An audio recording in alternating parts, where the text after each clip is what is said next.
we are. I'm Ernie Pack. Denise Pack. I'm still trying to share this out. Well, hurry up. We're Packman Paranormal. It's being slow. I'm talking. I don't care. Anyway, we are here, folks.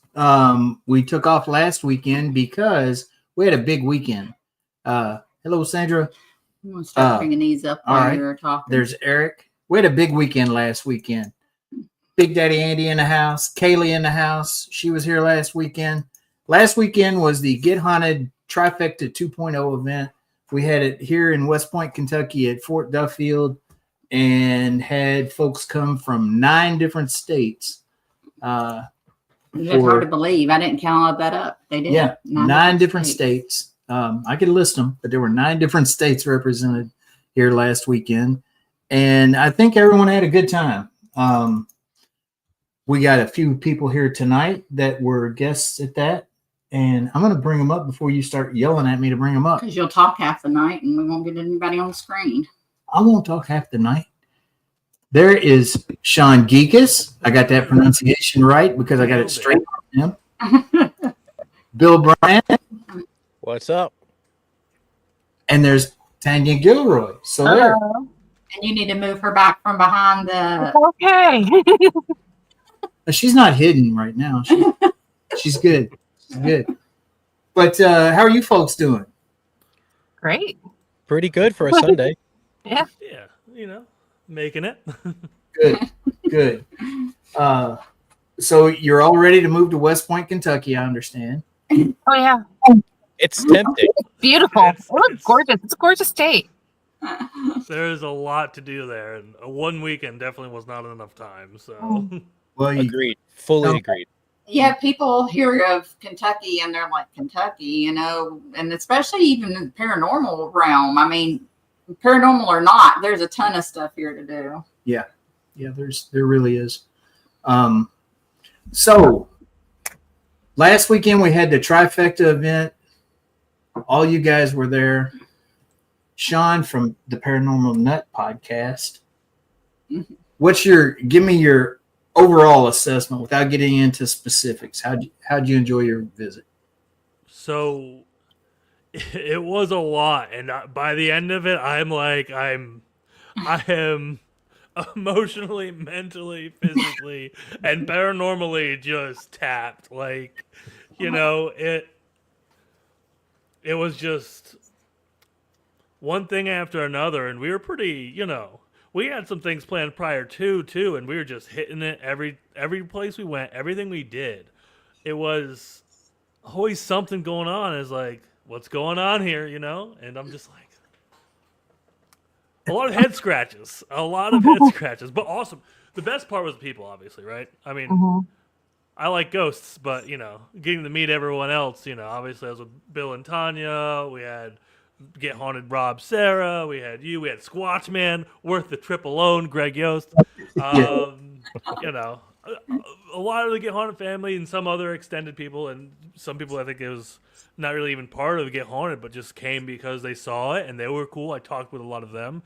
They had, you know, it's interesting because you see people like that and they have completely different opinions, perspectives on things, and it was great. Yeah. I'll accept that answer. Tanya, how about you? I agree. I think it was very serendipitous. Like we're all meant to be there at that time, at that moment. The things that happened with, you know, individually and as a group was phenomenal.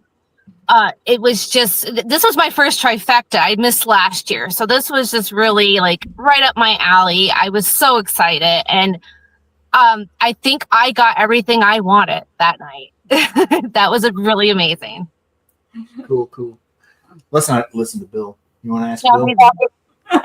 Why is he here? I'll just sit here and, you know, Oh, Bill, your thoughts. What do you think?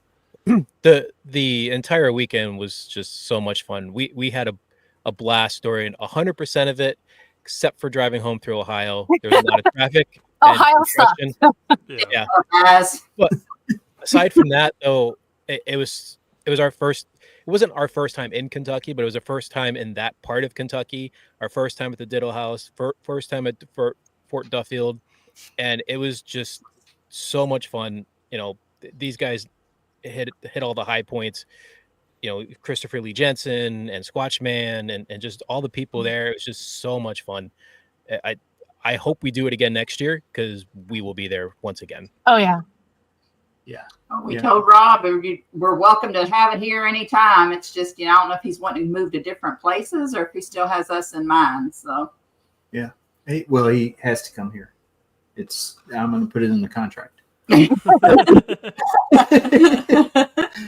But no, yeah, you mentioned Christopher Lee Jansen, and he'd never ran a CE5 he had never, experience believe that or before. not, he had never done a CE5 experiment before. We were coming back from dinner at the Red Yeti, and we had gone to get the ice cream, and we're on our way back. And I was like, by the way, Christopher, have you ever done this? He was like, no. I was like, do you have any idea how to do it? He said, well, I've Googled it a couple of times. So he's Googling it in the car on the way. More qualified than all of us. Yeah. We went another 5 miles down the road, and he was like, oh, I got this. He said, this is right up my alley. He said, yeah, it's pretty much what I was expecting it to be. And he did have it. I think he did it. He did a phenomenal job. There's different ways of doing it, of course. Everyone has their own techniques, but he did amazing. I would have never guessed that was his first time. Jensen technique. Everyone does it that way from here on out. Calling BS. Yeah, no, that was really, really good. Last year's was good, but here's the weird thing. Last year's was really good. Don't get me wrong, but they didn't really explain what they were doing or what to expect. With Christopher's, having never done it before, he still told us what to expect, and it was a little bit easier to kind of get into it and get ready for it. Yeah, the instruction was like kind of part of the mantra, and it's really good. Got you in the zone. I loved it. Yeah. And let's talk about that weird noise that nobody can explain. I wish we had a recording of it. That was. I thought that was something that occurred, like a train or something. It was too loud, and for those of you who didn't hear the noise, which is probably most of you, we're doing the C5, and we're going through the mantra, and probably right after he said, once you open yourself up, and something like that, something will reach out, yada, yada, and then it was just like this big, it sounded like a horn. Like a train horn? I wasn't sure what it was. It was kind of like an explosion that lasted a full minute. Yeah. Yeah. And this was at what? 1 o'clock in the morning. Yeah. So you have no commercial going through. The only thing that makes noise that loud, and not even as loud, is trains and planes at that time in the hour, right? I grew up with trains. The area I live in, tons of trains. Trains don't make that noise. No, it was lower. It was stronger bass-wise. 50 yards from railroad tracks, as you guys know. Yeah. Mm-hmm. Never heard anything like that. And we've lived in this house and we spent a lot of time at the fort for 2 years now. We do a lot of back porch sitting. We've never heard that the whole time we've lived Nothing here. like that was amazing. And what was also awesome was how it was so cloudy when we first started. There's not a star in the sky. It was pure clouds. And the second we all opened our eyes, everything just opened up. The heavens just exploded. Aside from Bill, we all saw stuff. Well, the whole cloud thing, the clouds going away just as we were opening our eyes and looking up, you can very, very easily chalk that up to coincidence. Yeah. But when we were done, the clouds came in very suddenly and closed it all up. Yeah. That's a lot harder to explain. It's something that, Sean, you mentioned that it didn't click until you brought it up. You said that I guess you were watching everyone and if someone crossed their legs, we all crossed our legs. If someone lifted their arm, we all lifted our arm. We were all in sync. Laid down, we all laid down.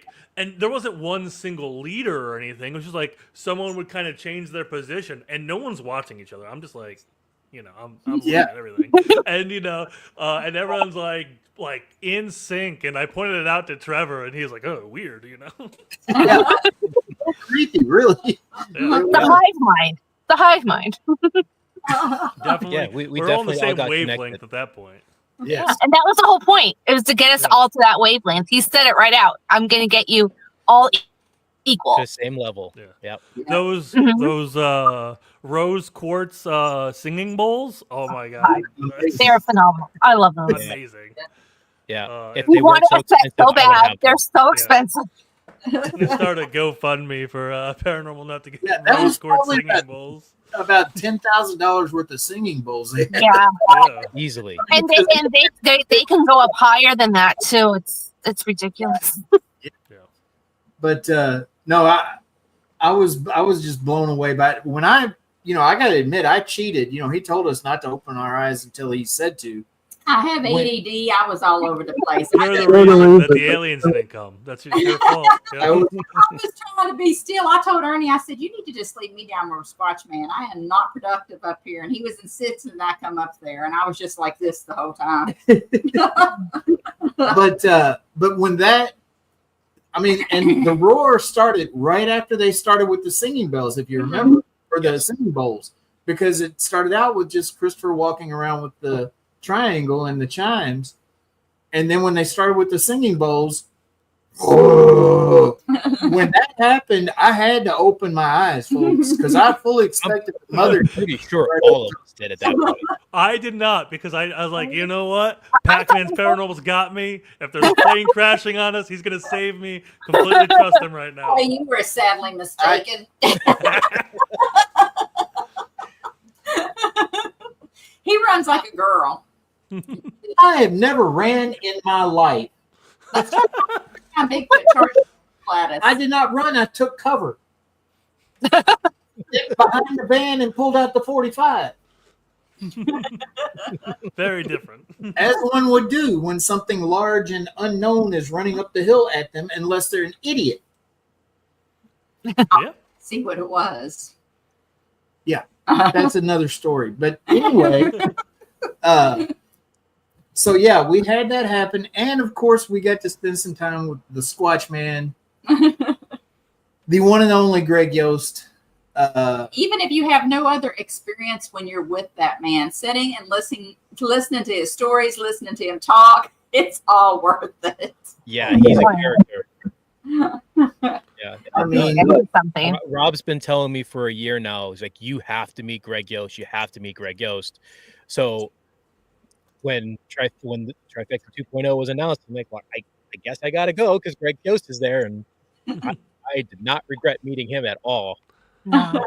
Character, I loved him. Oh, He was yeah. great. It's phenomenal. yeah, I He's think exactly who you want to be with to go find Bigfoot. Like, there's no one I trust more in the world than Greg Yost in that situation. And you know what's funny is you can see like a Bigfoot step out. Like just actually, I know this didn't happen to you guys, but Yeah. we've had it happen and it just steps right out in the moonlight and just like everybody what's else is behind Bill there. freaking out. Wait, what do you mean didn't happen to us? I had the shit scared out of me. Well, let's talk about what happened with you. Yeah, so I had gotten my reading from Christopher Lee Jensen. Tanya went back to get hers, and Kaylee comes over and shows us this picture, a very clear picture of a Bigfoot. I'm like, show me where you got that. So me, her, Sean, and Trevor, we walk towards the back of the fort, and first thing she shows us is these I wasn't footprints there, that we but found. Yeah, Were you not there? I was not. Brian was 'cause- there. Brian came Yeah, with us. I then had to go get my reading from Chris shortly after. But That's right. Sorry, you and Brian, you guys are like the same guy. What? Only one's about 2 feet taller. Yeah. Also, like 4 feet wider too. The same thing, right? Same. Yeah. It goes with the height. Yeah. But she shows us these footprints that she found, which were about the size of a human foot, but the toes weren't quite right. And so we're looking at them, and we ended up finding like 2 more in close proximity. I'm like, well, okay, this is cool. Where did you find? We're gonna take that picture. So she shows me this little notch where she took the picture, and it's like a little 5-foot hill you have to walk up to get to the top. So I'm walking up the hill with my eyes looking up where I'm going the whole time.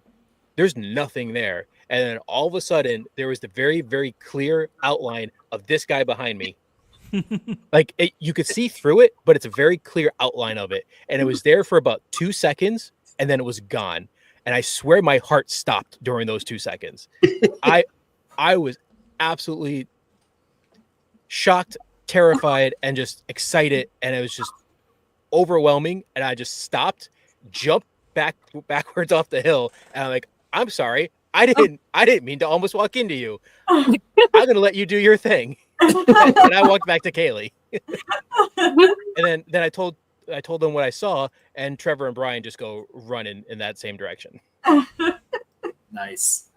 And that's, we talk about seeing them cloaked and how they look like in the movie Predator, when the Predator would be running Like through if the you woods. see a predator through the You woods, can see the that. silhouette of them, but it's like see-through and mirrory and all that. And I don't know if that's exactly what you saw, but Pretty close. yeah. And Yeah, Kaylee also got a picture of what looks very much like a Oh yeah.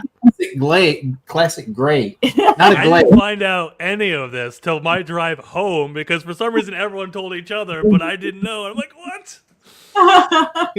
We didn't find out till our drive home either. We didn't see it. Yeah, she was sitting on the back porch here. After everyone left, we were all sitting on the back porch, and she started going because if you notice, she was just snapping picture after picture. Mm-hmm. She started going through them, and she was like, "What the hell? What the hell?" And up and shows us, and we're like, "Holy crap!" So yeah, she didn't see it till the next day. but believe it or not, we have those experiences up there at the fort all the time, and it's not just us that experience it. Yeah. So that fort's special. That fort is so magical. Like it just called to, I think, everybody there that night. Yeah. I'll tell you one thing about that fort is I even though I spent my whole life hiking and hunting and camping and all that, I am absolutely terrified to be in the woods in the dark. I have seen weird stuff, usually not like paranormal stuff. Usually it's other people where they're not supposed to be. I hate being in the woods at night. I felt so calm and safe up at Fort Duffield. Just up like even when I wandered off by myself, I felt protected. You felt protected. Fine. Yeah, absolutely. It was such a somebody special was place. always like, just have your back. Yeah, and we attribute that to not only the spirits but the Squatch, because as Squatch man has taught us, they're gentle. Protectors. They're protectors. They're gentle people. Like they're watching over us when we're up there. Well, did you guys have any spirit activity at Fort Duffield? I mean, Maybe. we talked about the alien stuff and the Bigfoot stuff. How about the spirits? I definitely will say that up by the cemetery where the unclaimed are, not so much where the I guess like the markers are at, the unclaimed. Yeah. Oh, that broke my heart. I rarely feel that, but walking into that space, I just felt everybody. It was just so, I just wanted to embrace them. I wanted to hug somebody. And I wanted to go back there so bad. There was like a trail back there. It was just calling to me to go back there. But I'm like, I will get lost and then Bill will have to find me. There's a reason I keep joking she needs to be on a leash when she's in the woods. Yeah, I wander. Yeah, you and Denise could just become part of that missing 411 series. And that's like one of my biggest things I love. And I tell him I need to go to like all the national parks because I kind of want to get taken. I told her I will happily take her to national parks, but she's going to be on a leash. And if we get weird looks, so be it. Oh, well, so be it. Any spirit activity for you, Sean? No spirit activity. I would say the strangest thing that happened to me at Fort Duffield was, well, it didn't even start at Fort Duffield. So we'll talk about it and we'll bring it up. But when we were leaving the Goatman's Bridge, the cicada, right? Just no cicadas were attacking us. They were just kind of doing, just literally beamed me right in my forehead. Right? I'm like, okay, that's. But anyway, on its own, whatever. No big deal. Then at the fort, we're all by the fire talking. I'm walking down towards the fire on the steps, and then just a leaf perfectly like came down and then just like was falling, went out and just hit me in the chest, and like everyone saw it and like, what is this? And then I went to the bathroom down the road, and while I was going there, I heard a crack and I heard an acorn fall. But I knew it. Get me twice, okay? Third time I stepped to the side and yep, an acorn like fell right next to me. Like wherever you are, whoever this is, it's hilarious, but like stop. Enough's enough. Yeah. I get it. I think you should have kept that acorn. You are a paranormal nut. You have an acorn on your shoulder right now. I gotta go back. We're going to go get it tonight. All right. Oh, what did y'all think about your readings from Christopher? Is he not phenomenal? He is mind blowing. Single greatest reading I've ever had. I've had some mind blowing readings from people, and he blew all of those out of the water. Yeah, he was very thoughtful and insightful, and it's, I think I threw him off a bit because I wasn't going, I didn't, have any specific purpose for my reading, but, we go in there and he lays it all out and everything, all the cards, everything just lined up perfectly, and I was like, wow. Yeah, we just absolutely love him. We think he's the best at what he does. The coolest thing is, other than knowing he existed, because I saw his name on with the Trifecta stuff, I knew nothing about him going into it. He knew nothing about me or Tanya going into it. We had no idea that we both shared this love of Ouija boards. So we, at the end of the night, we ended up talking at our van for half an hour about Ouija boards. We bought his Ouija board. Yeah, it just got delivered. Sweet. Ours is en route. Oh yeah. I ordered one.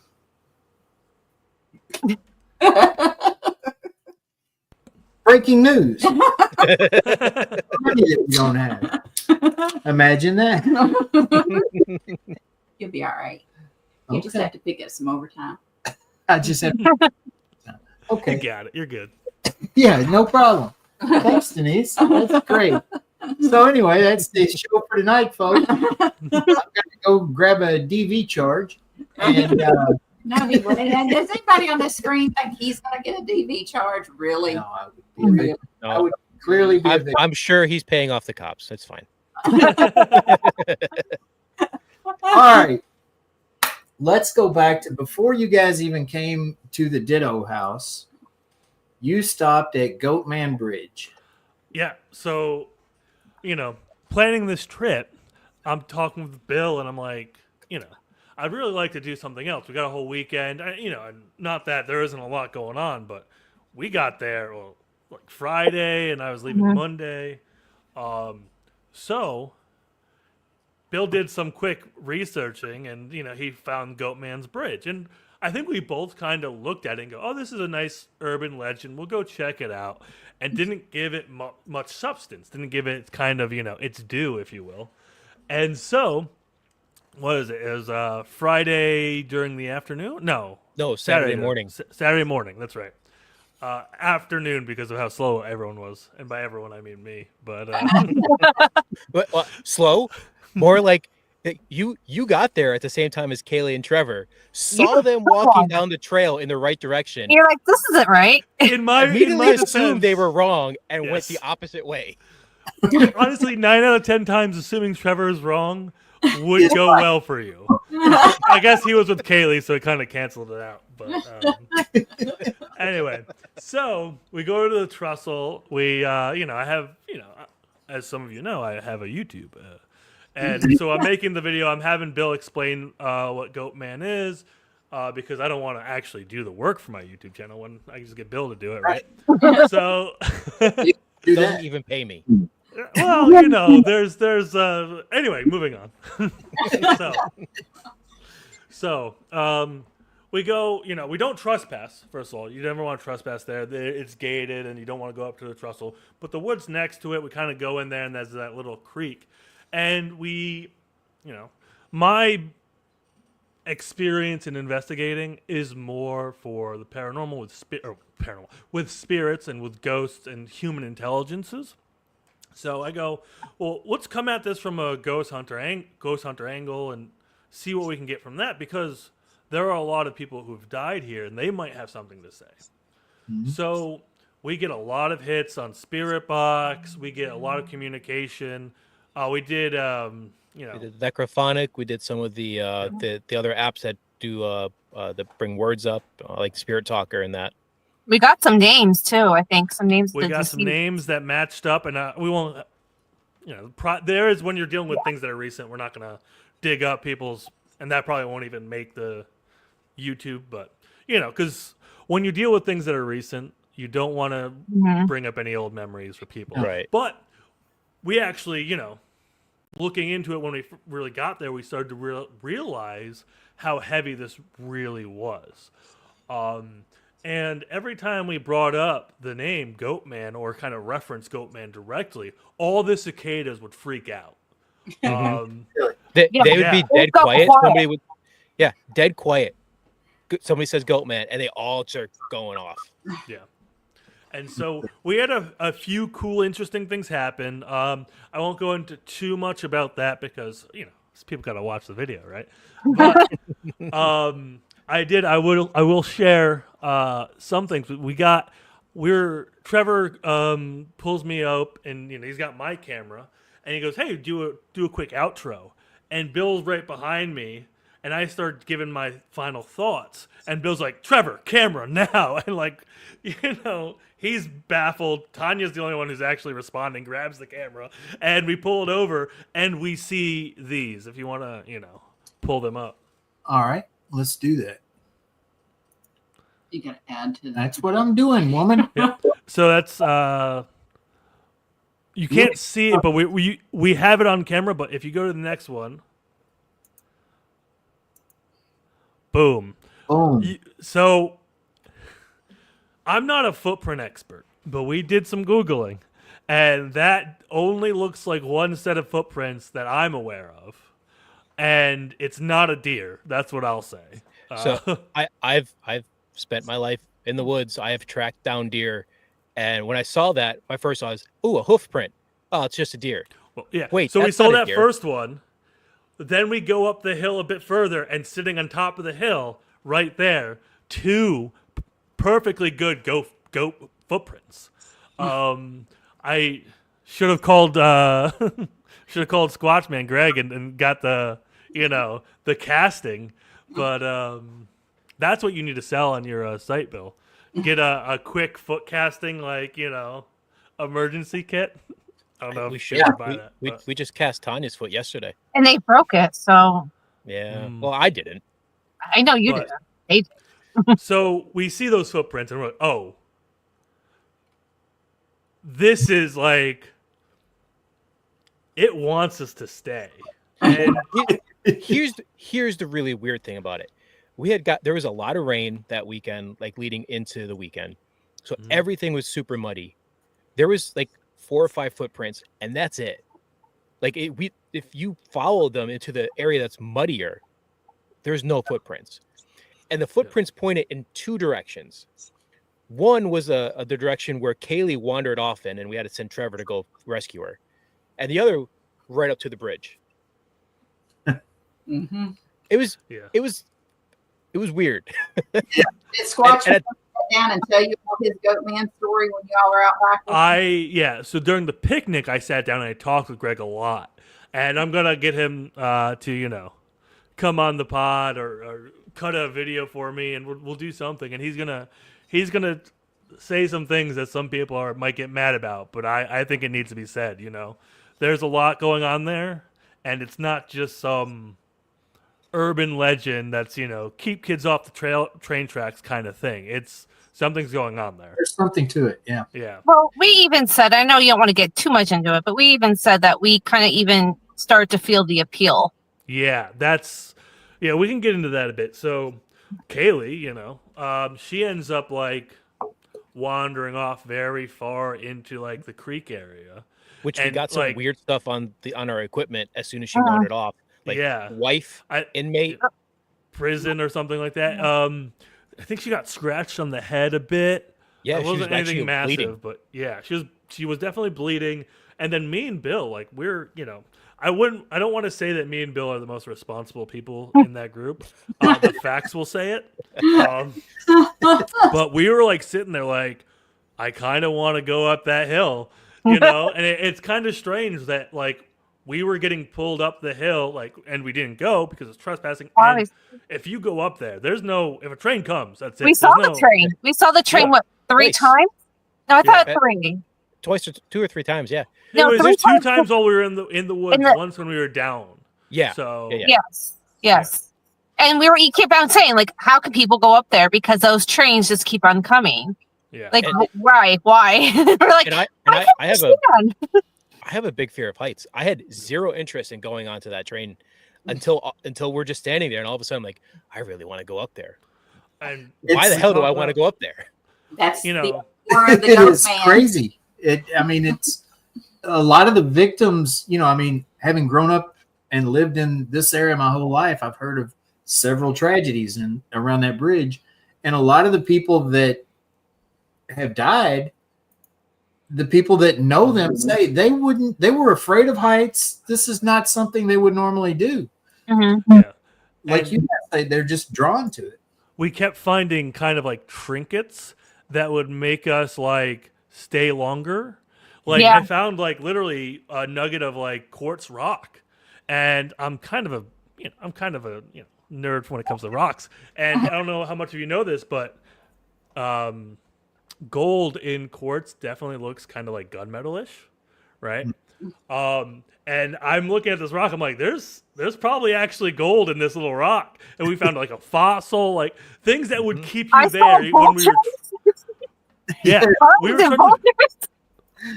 We heard at one point we did hear it was like a girl screaming like in the distance, like it was weird. Now I will say like that there's an active trail right there by where we were. There are a lot of people out there for walks, bike rides, so that could have been somebody, but still somebody being murdered in the woods.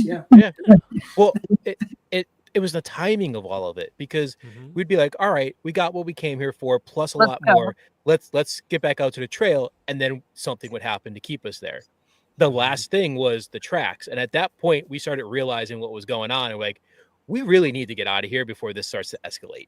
Yeah, it's I didn't feel at any point I was in danger, and I think that's the problem. Right. Because when I'm in tense situations, whether I'm in a house that there's a human intelligence that's being negative and mean, like you can kind of feel that, right?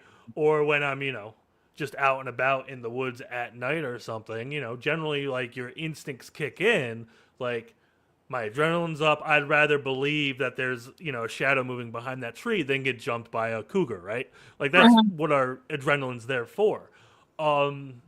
And I can kind of talk myself down out of that, but I felt really relaxed and in control of a situation I should have not been relaxed and in control of.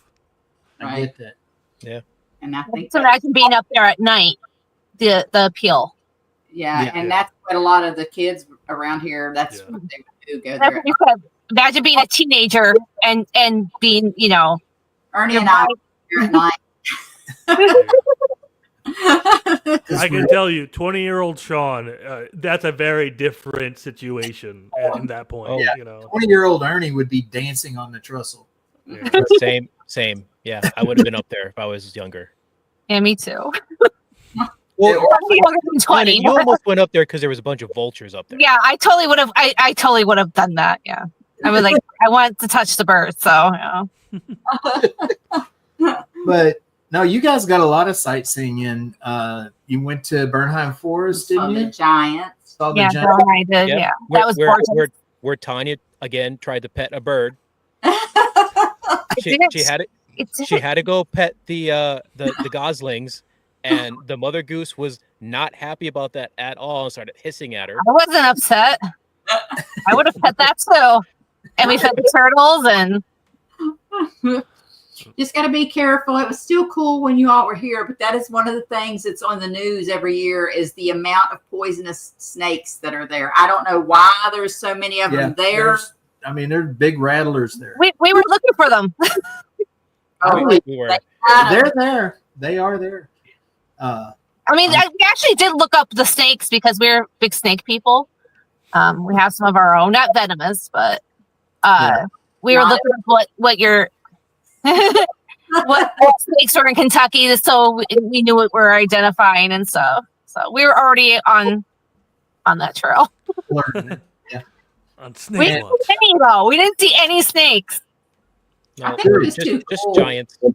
The giants are really cool. I mean, that's They really are. We've seen pictures of them before and seen them featured on TV shows and whatnot, and we're like, oh, that's really cool. We got to go see that. And then Friday we got to the Airbnb before anybody else, and like, well, let's go do something because we don't want to just sit We here. don't sit.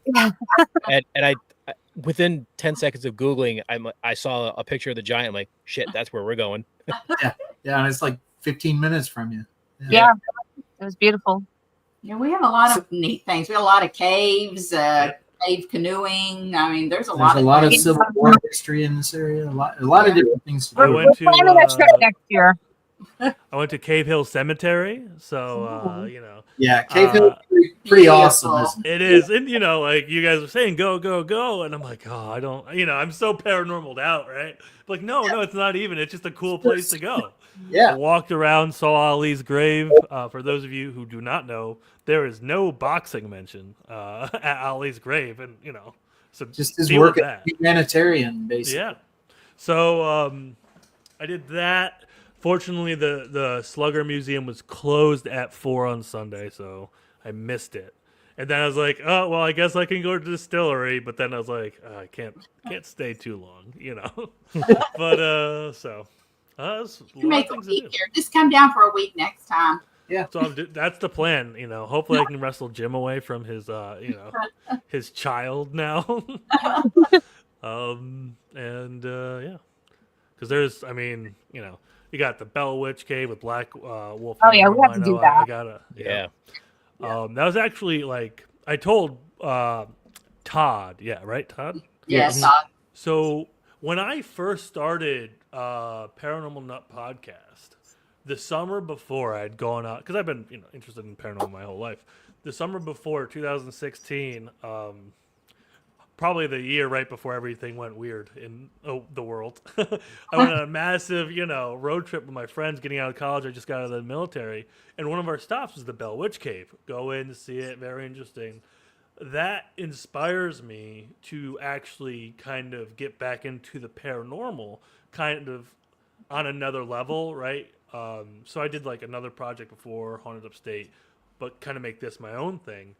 Paranormal Nut podcast. My first episode I ever did on PNP was like 10 years ago, whatever. No, 2017.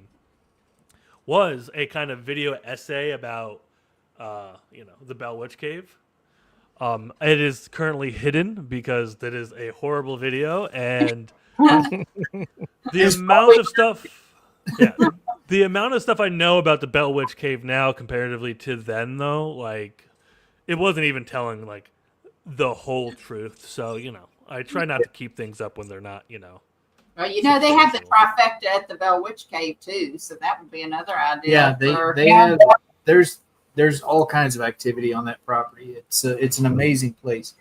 I mean, we have weird lights in the sky when we're there. We've seen the forest people there. Squatch Man went down there and called out Big Red, and Big Red made an appearance in front of the whole group there for a public event one night, and everybody was kind of blown away by that.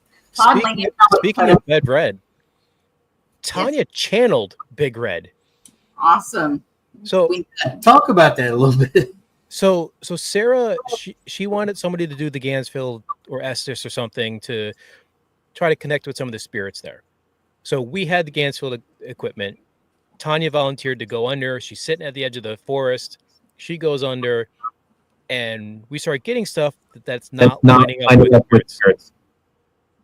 And then Greg comes over because he saw Big Red out in front of us. So he comes over and starts talking to Big Red, and Tanya starts answering him.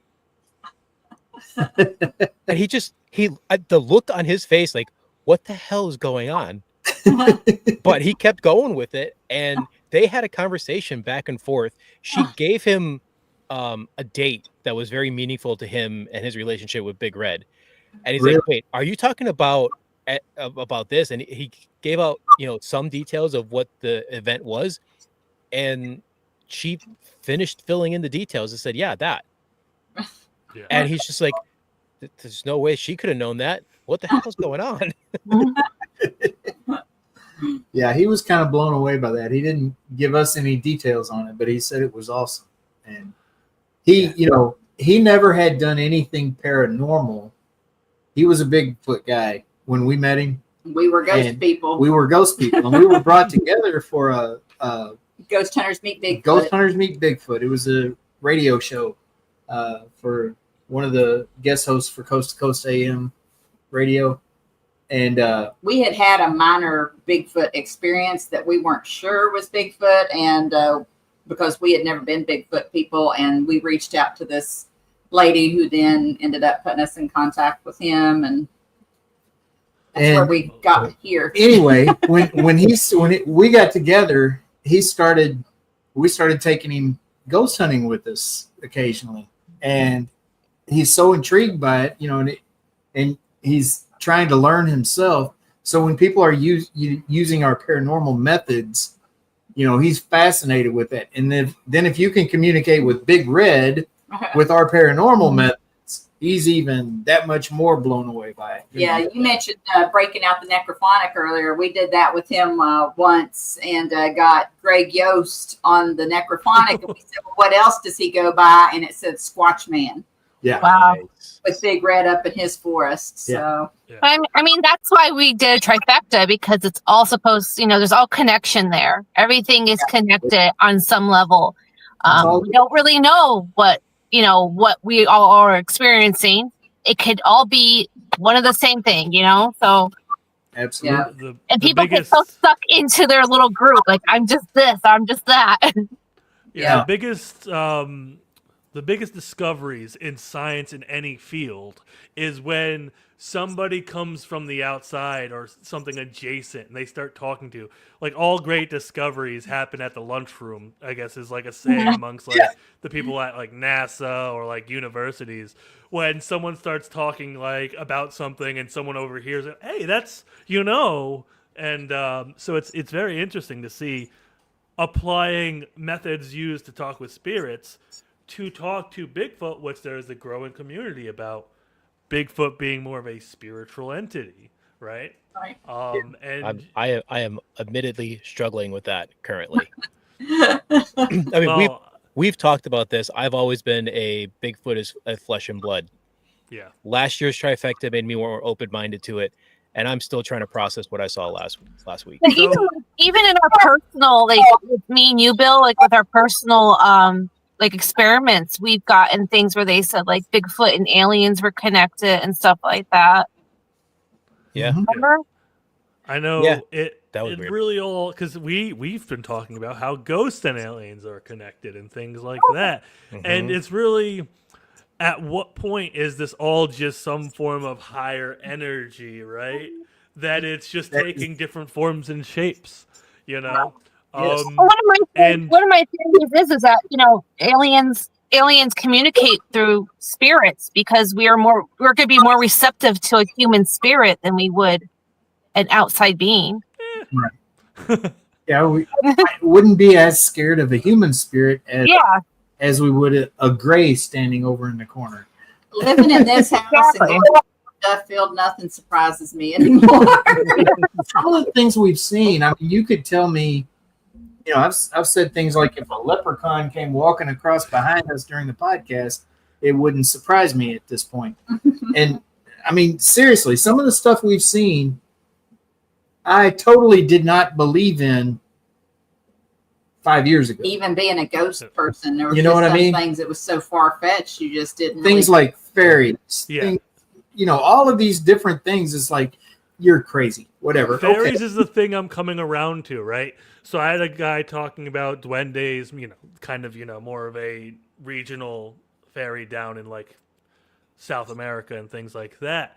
And then I go to your house, you show me the pictures, you tell me your stories. And then when I was at Fort Duffield, I kept seeing these clear white orbs, and they weren't like, I've seen so many orbs, right? And everyone's like, look for like eyes, glowing eyes, and shapes and shadows. I'm like, I keep seeing these like orbs that are like dancing around. Did you and see the one that bounced off the ground? Sean, I think you saw the one that with the bouncy ball. It bounced right past everybody. Yeah. And everyone's eye line is up top looking for big red because we're looking like slightly up for the eyes. And it just goes almost like mocking us, just dancing by our feet and takes off. Yeah. And I'm just like, what? So fairies is the one that like I'm coming around to. I would have never, in 100 years said, Sean Ghikas believes in fairies. If you've studied Bigfoot at all, and Bill, I know you have, a lot of the reports, people talk about seeing orbs of light around them. When there's a Bigfoot encounter, they've seen these orbs of light. And, the first couple of encounters we had with Squashman, we would see these orbs of light. And then one time one came out from a tree or behind a tree, whatever, right in Squatchman's face, and just kind of hovered there right in front of him for a second. Body. And it was pink, glowing pink ball. And we look and it's like freaking Tinkerbell right here. We're like, what the actual hell? Yeah. And then it just shoots off and Squatchman is like, whoa, what the fuck was that? But I never would have believed that until it happened. I experienced it. And I think there's definitely kind of, some people call it your third eye or whatever. When you start realizing what's around you, you start to realize you don't even have a fraction of it. You start noticing everything. Yeah. And that's what, when I told my story earlier about like the leaf hitting me and the acorn and the cicada, I think that was some form of, fae spirit or, communication. Fairy just messing with me, So, I think they're known for mess that. with this guy. They are. Yourself with like-minded people too, because we were all in the right mindset because we were surrounded by other folks that weren't going to judge anything that we had to say. Everybody was interested in each other's experiences and not there to mock each other. Yeah. And not to say, because some people like say, you don't want to be a negative Nancy and you don't want to like start debunking people, but it's okay to have differing opinions on what things was and maybe you didn't see something someone else saw. But the willingness to actually look is what we generally look for, right? If you come in like not to shut down people, because there are some people in this field that if you give them any ounce of doubt or criticism, they'll eat you alive and they'll like shut you down. But it's okay to be respectful and say, I don't think that's what that was, or could this have been the wind that opened the door? Right? Explanation. Right. I definitely, as an investigator, I always try to make sure that what I'm seeing is actually paranormal, is not something completely normal first. And I'll tell you, there's a lot of things going on at Fort Duffield. I don't think any of them were normal. Yeah, it's a gym. I'm telling you, we found it and tried to tell everybody, like, you don't even know what's up there. It's like you just got to come and experience it. And it's a beautiful place in the daylight. But then at night, and it's a historic site. Let's not forget that it's a historic site where at least 48 young men died defending the Union. Yep. I've been to a lot of historic sites. I've been a lot of historic Civil War sites. Mm-hmm. I practically live in Gettysburg. We're down there so often, but Fort Duffield's different. Like, we've been to certain places where you as soon as you get there, you're just like, okay, there's a magic about this place that's different from everywhere else, and Fort Duffield is one of those places. Yeah. And I like the way you said magic, because that's the only I'm not a magic guy, I'm not a fairy guy, I'm not a but like that kind of enchanting woods is the only thing that comes to mind when I think of Fort Duffield. You have the fire pit, everyone's there, and everyone's just, it was such a beautiful time, almost storybook. So yeah. It was like a fairy tale, like walking in the woods and stuff. It was like a fairy tale. And I walked a lot in those woods that day. So A Yeah, lot we, of walk-in out there. we did get to do some of the trails before it got dark, and I Yeah. had massive blisters at the end. Well, we're glad you guys got to experience it and had a good time. And we hope all of you guys come back. And Kaylee said she's ready to come back. We're ready to have all y'all. We We even are talk about 100% the, going we even talk about your house. Well, we got time. No, I'm just saying, like, we spent 15 minutes talking about the trifecta, and we haven't even covered, like, a big portion of it. Kentucky's most haunted house. Yeah. Let's talk about that. What did you guys think? You came, you got the tour, you didn't really get to We investigate. need to investigate, so we have to come back. Yeah. We got to come back and investigate. Because that house is amazing. What you guys are doing with it, it's just unbelievable. I'm like, it fell into the right hands. It's It's a beautiful home. Yeah, I have- what I you guys have have done one with it is criticism. fantastic. I have one criticism. You need a swing on the tree. We I want a swing. We do and hope it doesn't float away whenever the flood waters We can take it down. We can take it down. to ask at the Civil War sites, does ringing in the ears happen to visitors? It does for me. It does to me too. Actually, just about any place where that's a really Paranormal active activity. location. That's one of the things that kind of gets my senses going when my ears start ringing. It's like, ooh, I Yeah. have tinnitus. My ears ring all the time. That happens to me here at the house before something crazy happens. Which it's funny, you all talk about the house. It seems like the people that did stay here, which Rob and Sarah had quite a bit of stuff happen when they were here. We're always like, Bryan, that first night, yeah. Bryan was trying, Bryan's writing the book here, his second book in the Get Haunted series. He's going to write here. So he was here for the weekend to just kind of observe and take notes for his book. And the first night he was here, he had his laptop out and he was going to do a live diary because we were doing a little ghost hunt that first night. And about 10 minutes into it, he just slams his freaking laptop. He said, I can't keep up because so much stuff, he's going to have to do it day by day. Yeah. But it seemed like to us that there wasn't that much that happened over the weekend. But I guess because we're here all the time, because everybody was like, oh my gosh, there was so much stuff. But then it was like the day after everybody was gone, REM pods going off, footsteps, doors slamming. I was like, why didn't y'all do this weekend? But Rob got an awesome EVP here. We need to get it from him. yeah, we do. We need to play that for everybody because it's, Good luck. yeah, it is Rob. And it is me trying to play it. That's where we really love. But no, I mean, your overall thoughts on that. I mean, I know you got started on answering, and then we had to jump in. But your overall thoughts on the Ditto House. Do you think that it's worth people coming to investigate? Oh, yeah. 110%. I'm still chomping at the bit to investigate it whenever I get down to Kentucky again. Tanya and I weren't even out of Kentucky yet, and we were planning our trip back. I told you before I left, I'm like, yeah, I think I just need to stay somewhere and then just spend an entire week in Kentucky, Exactly. Well, we can give you a list of locations that are within, I mean, Yeah. a couple hours at the most of right here. Yeah, the Bell Witch Cave is only a couple hours from us. Maybe a little over 2 hours, 15, 20 minutes, maybe. Yeah. I mean, there's just a lot of locations in this general area that are really active and not overplayed. I mean, there are a lot of locations in the country. I'm not going to name any that are overplayed. I'll just put it that way. Well, so on that, there are some locations where when people rarely go to investigate, they're amazing because not many people go there. There are other places that same thing, but they're dead because not many people go there. No pun intended. And then there's other locations that are, as you say, overplayed and they're dead because of it.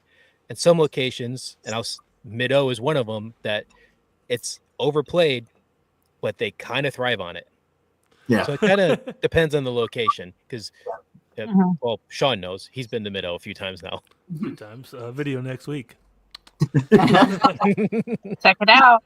Yeah. Well, since you're plugging your video next week, let's talk a little bit give you some time to talk about your stuff, Sean, and then we'll go to Bill and Tanya with Anything y'all want to plug, put out there, links, anything? I am Sean with the Paranormal Nut Podcast. Me and my co-host Jim do a podcast. We interview people, we talk about things, and also we do a lot of paranormal investigations. Next week, Tuesday, 7 p.m., we do have our Hour 5, and that's actually the one with Bill and the Spirit. Is it? Wait, no, I just edited the Spirit writing one, so that's 6. That's the finale. But that one's interesting. But 5 is the one that gets really intense in A4.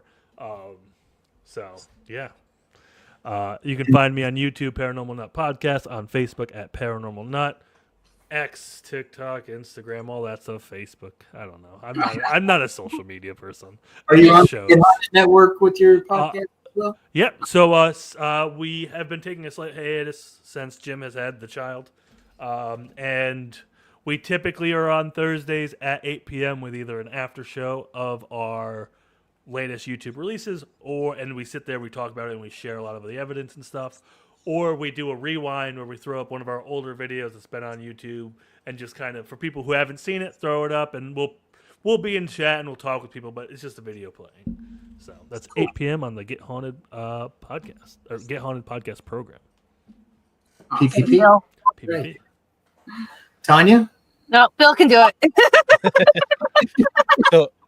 So Tanya and I own Empty Casket Paranormal. We make equipment as well as little Annabelles. There are 2 left if anybody's interested. There are 2 left. Go to Extreme Ticketing, look for Empty Casket. It's there. We also have buy it before the stream ends. He'll throw in a deal, 10%. I don't know. I shouldn't say. Hey, don't start writing checks unless you want to cash them. I don't even have a check. Right now, Sean will pick up the tab. No. Yeah. We also have our Ouija board museum, which we have several events coming up for that. In fact, this Friday we'll be in Boonton, New Jersey for Freaky Fridays at the Boonton Elks Lodge with fellow Get Haunted members Kara and Gail, part of 9 Lives Paranormal. We'll be doing a little Ouija board lecture there on the history, myth, and superstition, and then we'll do an investigation with the Ouija board. Cool. Then we'll be at the Para United Expo out in Western Pennsylvania in August. We'll be at the Maine Paranormal and Horror Convention in Augusta, Maine in September. And we'll be at the Rock Island Roadhouse Paracon in October. And that one will be the largest setup we have ever done. We're currently sitting at roughly 120 boards in our collection. And that's not counting the Ouija board adjacent stuff that I've been picking up this year, or the tarot stuff that we're starting to incorporate into the museum. So yeah, we're starting to grow a little bit quicker than I can manage. Well, that's a good thing, though. A good problem to have. We'll see you at the Rock Island Roadhouse. Oh, Sean, awesome. Absolutely. Are you going to the Rock Island? So I told myself I was only going to do either Trifecta or Rock Island, but now I'm like, if I do this, carry the one, schedule this, push this back, I could probably make it to Rock Island. So you'll probably see me there. I have no willpower. There's going to be a lot of cool stuff there. Everybody should go there. But Friday, before the expo starts, we are hosting a Bigfoot, basically a trifecta event with the Squatch Man, Todd and Leanne, and Greg Bakken, and Grizzly Chris. We're doing a Bigfoot expedition and a CE5 experiment at Black Hawk Forest. Black Hawk, not Block. Black Hawk Forest. Block Hack. At Block Hack Forest, y'all. That's awesome. Very cool. Yeah, I'll definitely listen. If you want to split a room, we can make it happen. Ryan wants to leave the camera rolling for the Patreon. Yeah, one room, one bed. Hey, at least we didn't make you sleep with Trevor this time. I know, right? Well, you kind of did. We were in the same room. But not the same bed this time. That's fair, yeah. I mean, Bless your heart. I took one for the team. Sweet. You know, you gotta. Speaking of Trevor and I also have our haunted casket podcast, which we will be on this Wednesday at 9. Our guests are Sean Ghikas, Tanya, Kaylee Basinger, and Brian Paone. We will be talking about Trifecta there as well. Cool. Awesome. So you're just copying our show, basically. No. This was the practice run. We're practicing on your show, so we get it right on ours. I definitely remember signing up for this and didn't think that was just another one of their chats coming through. Well, I'm sorry. What? What? I'm just reading here, making sure I didn't miss anything over in the comments. I saw Ain't nobody talking to you, so don't worry about it. She's a butthole. I a lot because I was right there at the edge of saying asshole. Anyway, I don't know. Let's see. We've been on for an hour and 2 minutes. Yes, we've been on for an hour and 2 minutes. And- It's time to get off of here. See how she is. I was all night, but you know how she is. Hey, And I know sitting in I a have park. work. She's at work. I gotta work. You know? Yeah, but Sparky knows. Sparky. Thanks. This camera will go off shortly. All right, I'm just saying. get that off of there, and I'm going to close the show. Sean, you know you're welcome back anytime, brother. I will definitely take you up. I noticed they just went I started there. I'm going around the horn here. Tanya, Bill, you folks, welcome back anytime. We really enjoyed having y'all here. Thank you. Glad you enjoyed our little town. and the Oh, fort. loved it. The fort. and These the- guys are awesome too. You guys are wonderful people. Yeah. Thank Me. you so much for opening your home to us. Well, you're more than welcome. Did you all eat any of the Oreo balls? We got nothing. Oreo balls? Oh, I think We got Brian. nothing. Brian and Christopher ate all those? I had to leave after the brownies and the cookies got put out because I was like, listen, I will devour all of these right now if I do not leave. You had peanut butter fudge. You didn't get any of that either? We didn't I go to had the to- picnic. Oh, my gosh. No, that- we Last got up day. Sunday and Yeah. We had to go. It was here the night of the tour. though. Well, y'all just have to come back so you can Now get you have to come back. we Please. were already planning on it. That's I get Oreo balls and peanut butter fudge is when we have guests. He had chocolate chip cookies too. Yeah. Every now and then I get those even when we don't have guests though. They're Chips Ahoy, but still. Yeah. Anyway. And caramel pie. Yeah, caramel pie too. Oh yeah. Anyway, folks, you're part of the family now, whether you like it or not. So God bless you. Thank you. Thank you. you're doomed for Dysfunctional families are the best.